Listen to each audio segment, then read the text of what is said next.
স্বামীকে 3 তালাক দেওয়া হচ্ছে স্ত্রীর পক্ষ থেকে। সামাজিকভাবে ভয়াবহতার এই সময়ে আমরা অনেক সময় এই জাতীয় কর্মকাণ্ড, এই জাতীয় ঘটনা আমরা দেখে থাকি। এক্ষেত্রে মাসআলা চূড়ান্তভাবে জেনে রাখা আমাদের প্রত্যেকের জন্য অত্যন্ত জরুরি। হাদিসের ভিতরে পরিষ্কার আসছে, ইন্নামা তালাক লিমান আখাযা বিসাক, শুধুমাত্র তালাক তো সে দিতে পারবে যে ভরণ পোষণ স্বামীর দায়িত্ব পালন করে, সে তালাক দিতে পারবে, অন্য কেউ তালাক দেওয়ার অধিকারী না। এক্ষেত্রে ইমাম নাওয়াবী আলাইহির রাহমাত তিনি বড় চমৎকার করে বলেছেন। ইমাম নাওয়াবী রাহিমাহুল্লাহ তাআলার বক্তব্য হচ্ছে, ইদা কালাতিল মারআহ তাল্লাকতু যাওজি, যদি এই কথা 1000 বারও বলে, আলফু মাররা, 1000 বারও যদি স্ত্রী এই কথা বলে যে আমি স্বামীকে তালাক দিয়ে দিলাম, এতে করে তালাক পতিত হবে না। ইমাম আবু হানিফা আলাইহির রাহমাত তিনিও একই কথা বলেছেন। 4 মাযহাব এক্ষেত্রে একমত, স্ত্রী যদি বলে আমি তালাক দিয়ে দিলাম, এই কথার দ্বারা তালাক পতিত হবে না। সমাজ যখন ধ্বংসের দ্বার প্রান্তে, তখন অনেক সময় স্ত্রীদের পক্ষ থেকে যে তালাক তালাক বলা হয়, অথবা ডিভোর্সের যে প্রথা, ওইটাকেই তো এক সময় আপনি যদি আরবি থেকে ইংরেজিতে ট্রান্সলেট করেন তাহলে সেটা ডিভোর্স দাঁড়াবে। যদি 1000 বারো স্বামীকে বলে যে আমি তোমাকে ডিভোর্স দিলাম, এতে করে ডিভোর্স পতিত হবে না বা তালাক পতিত হবে না। যদি স্ত্রী বলার পর স্বামী তার পক্ষ থেকে বলে ফেলে যে হ্যাঁ আমিও এই তালাক মেনে নিলাম, যা আমি তোরে তালাক দিয়ে দিলাম, তাহলেই কেবল তালাক পতিত হবে। এবং এটা যদি একবার বলে তাহলে 1 তালাক পতিত হবে, 2 বার যদি বলে 2 তালাক পতিত হবে, 3 বার যদি বলে 3 তালাক পতিত হয়ে যাবে স্বামী যদি বলে। এবং এটা এত মারাত্মক,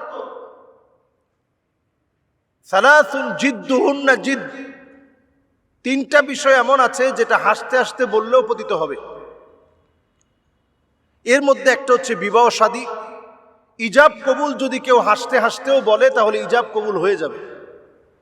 ইজাব কবুলের মধ্য দিয়ে বিবাহ সংগঠিত হবে।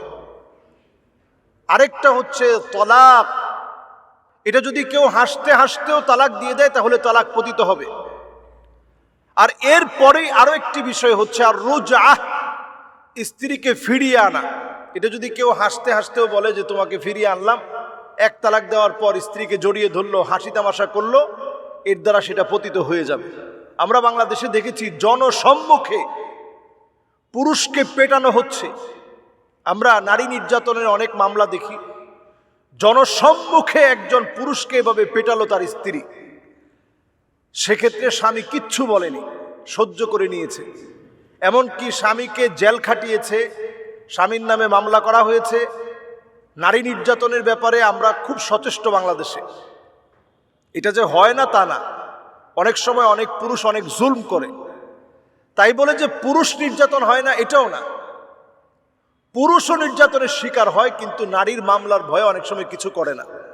আমি নিজে দেখেছি যে একদিকে ঘোষানো হচ্ছে, অন্যদিকে লাথি মারা হচ্ছে, অপমান করা হচ্ছে, অপদস্থ করা হচ্ছে, তার চাকরির জায়গায় গিয়ে হসপিটালে গিয়ে তাকে মারা হচ্ছে। এবং 1 তালাক দিলাম, 2 তালাক দিলাম, 3 তালাক দিলাম, এটা স্ত্রী বলতেছে। এরপরেও সেখানে প্রতিবাদ করার কেউ নাই, সেখানে কোনো প্রতিবাদও হয়নি। এবং এই বিশৃঙ্খল পরিস্থিতির মধ্য দিয়ে আমরা আমাদের সমাজকে কলুষিত করছি, আমাদের সন্তানদের ভবিষ্যৎকে আমরা নষ্ট করছি। এজন্য এক্ষেত্রে মাসআলা জানা যেমন জরুরি, আমাদের সজাগ সচেতন হওয়া জরুরি। এবং এখানে একটা বিষয় বারবার বের হয়ে এসেছে যে এই মহিলা যিনি মারছিল তিনি টিকটক করেছেন আরেকজন পুরুষের সঙ্গে, এবং সেই মহিলা বলতেছে সে আমার কো আর্টিস্ট, আমার কো আর্টিস্টের সঙ্গে আমি শুধু হয়তো টিকটক করেছি, এতে করে তার সঙ্গে আমার কোনো সম্পর্ক নেই। কিন্তু স্বামী বলছে যে এই কো আর্টিস্টের সঙ্গে তার একটা খারাপ পরকীয়া সম্পর্ক আছে। এই যে সমাজ একটা অধপতনের দ্বার প্রান্তে, আমরা বিভিন্ন সময় সামাজিক যোগাযোগ মাধ্যমে দেখি যে অমুকে আমার কো আর্টিস্ট, তার সাথে আমার কোনো প্রেমের সম্পর্ক নাই, কো আর্টিস্ট হিসেবে তার সঙ্গে এইরকম নোংরামি বেহায়াপনা এটা আমি করি। এটা শুধু অভিনয়ের জন্য, এটা স্ক্রিপ্টেড একটা বিষয়। একটাবার আপনি চিন্তা করেন, শুধু স্ক্রিপ্টেড বিষয় আপনি চিন্তা করলেন, আপনার নিজের সন্তান এটা থেকে কি নিবে, আপনার মেয়ে এটা থেকে কি শিখবে, আপনার পরিবার এটাকে কিভাবে নিবে। বাংলাদেশে যে নাটক হয়, সিনেমা হয়, অনেকেই বলে যে আমি নামাজ পড়ি, আখিরাতে বিশ্বাস করি, আল্লাহকে অনেক ভালোবাসি, রসুলকে ভালোবাসি।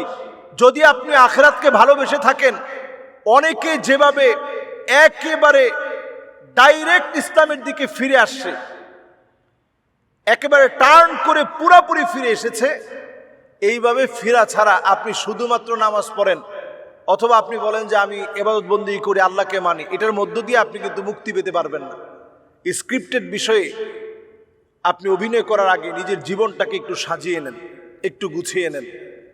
আমি বলবো যে আমাদের সমাজের এই অধপতনের পিছনে পরকীয়া এখন বাংলাদেশে ঘরে ঘরে ঢুকে গেছে। এটা একটা মহামারী আকার, এটা আযাব আসার কারণ। সুতরাং এই সমাজকে পুনর্নির্মাণ করার জন্যে আমাদের পারিবারিক সচেতনতা বৃদ্ধি এবং এই টিকটক, সোশ্যাল মিডিয়া এগুলো ব্যবহারে আমাদের পরিবার কিভাবে ব্যবহার করতেছে সজাগ হতে হবে। স্ত্রীর পাসওয়ার্ড স্বামী জানবে, স্বামীর পাসওয়ার্ড স্ত্রী জানবে। যে কোনো মুহূর্তে ফেসবুক স্বামীরটা স্ত্রী লগ ইন করতে পারবে, স্ত্রীরটা স্বামী লগ ইন করতে পারবে। এই প্রাইভেসি যদি আপনি ভাঙতে না পারেন, তাহলে আপনার পরিবার ধ্বংসের দ্বার প্রান্তে যাবে, এটাকে ফিরানোর মতো কোনো সুযোগ নেই। আল্লাহ আমাদেরকে বোঝার তৌফিক দান করুক। আসসালামু আলাইকুম ওয়া রাহমাতুল্লাহি ওয়া বারাকাতুহু।